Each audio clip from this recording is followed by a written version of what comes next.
Danseuse le soir, espionne la nuit et prise entre deux camps ennemis.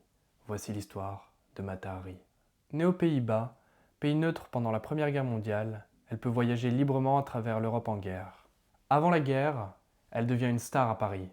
Danseuse exotique et femme libre, elle fréquente diplomates, industriels et officiers. Quand la guerre éclate en 1914, ce mode de vie attire l'attention des services secrets.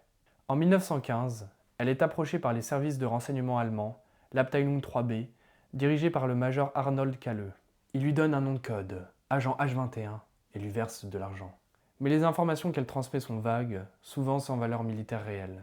Côté français, elle est surveillée par le deuxième bureau, le service de renseignement militaire. Son chef du contre-espionnage, Georges Ladoux, joue un double jeu. Il la soupçonne, mais la recrute aussi comme agent français, espérant qu'elle espionne les Allemands pour la France. Au cœur de cette affaire, il y a aussi un homme, Vadim Maslov, capitaine de l'armée russe et amant de Mata Hari.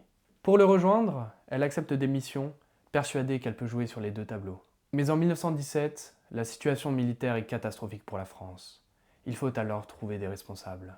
En février 1917, Mata Hari est arrêtée à l'hôtel Élysée Palace à Paris. Au procès, mené devant un conseil de guerre, on l'accuse d'avoir provoqué la mort de milliers de soldats, sans preuve solide. Son avocat, Édouard Clunet, ne parvient pas à la défendre efficacement. Le 15 octobre 1917, Mata Hari est fusillée au fort de Vincennes. Elle refuse le bandeau sur les yeux. Aucun proche ne réclame son corps. Aujourd'hui, les historiens s'accordent largement, Mata Hari n'a jamais été une espionne de haut niveau. Elle fut surtout une femme libre, étrangère, célèbre, dans un monde en guerre, et surtout, un bouc émissaire parfait.